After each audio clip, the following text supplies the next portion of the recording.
बायोसेवर्ट एक वैज्ञानिक थे। उन्होंने क्या किया, एक तार लिया और तार को छोटे छोटे पार्टों में डिवाइड कर लिया।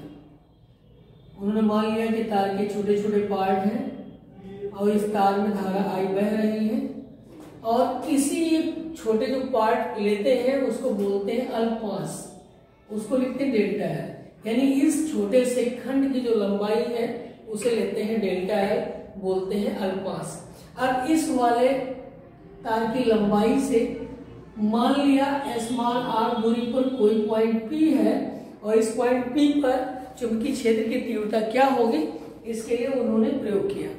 और प्रयोग में क्या देखा, उन्होंने 4 बातें बताई। उन्होंने देखा कि इस तार में बहने वाली धारा का मान जैसे जैसे हम बढ़ाते जाएं तो यहाँ पर जो चुंबकीय क्षेत्र का मान है उसकी वैल्यू भी बढ़ती जाती है। यानी कि किसी बिंदु पर उत्पन्न चुंबकीय क्षेत्र का मान उस तार में बहने वाली धारा के अनुक्रमानुपाती होता है। डेल्टा बी अनुक्रमानुपाती आई क्वेश्चन नंबर 1। पहली बात उन्होंने ये बताई। दूसरी बात क्या बताई, उन्होंने उस तार की जो लंबाई लिया, डेल्टा एल का मान 1 सेंटीमीटर रखा, तब देखा चुंबकीय क्षेत्र क्या आता है, फिर 1 से 2 किया, 3 किया, 4 किया, इसलिए लंबाई वो बढ़ाते गए तो जो चुंबकीय क्षेत्र का मान मिलता गया वो भी, उसकी वैल्यू भी बढ़ती गई।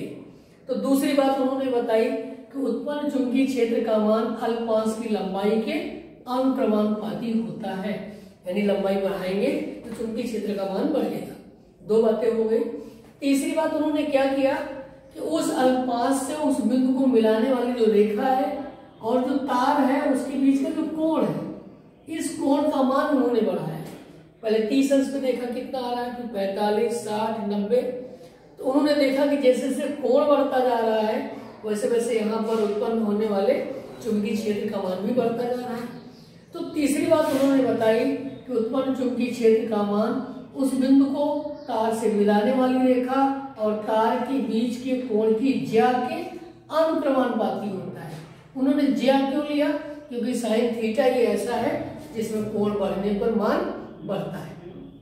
और चौथी और लास्ट बात क्या बताई, उन्होंने क्या किया, उस पॉइंट की दूरी इस तार से बढ़ाते गए 1 सेंटीमीटर पे, फिर 2 पे, 3 पे, 4 पे, 5 पे।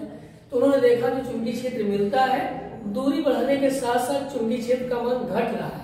और किस तरीके से घट रहा है, जो दूरी ले रहे हैं उसके स्क्वायर के व्युत्क्रमानुपाती हो रहा है।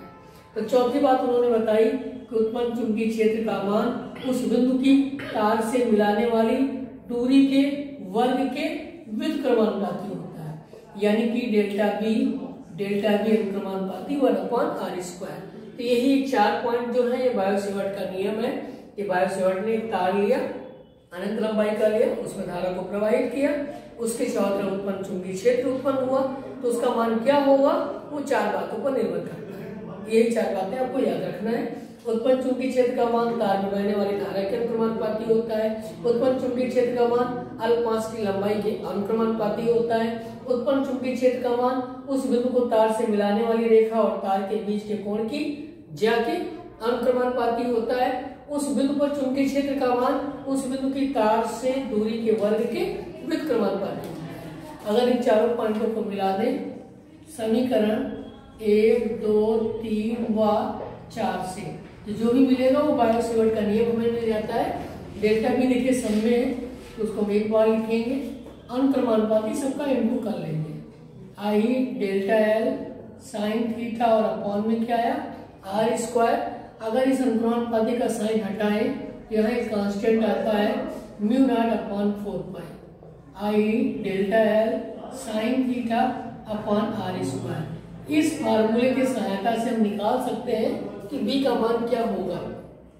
इसमें जो μ0 लिखा है ये निर्वात की चुंबकशीलता होती है और इसका मान होता है 4π × 10⁻⁷ न्यूटन पर एम्पियर मीटर। तो ये आपका बायोसेवर्ट का नियम है, समझ में आ गया होगा।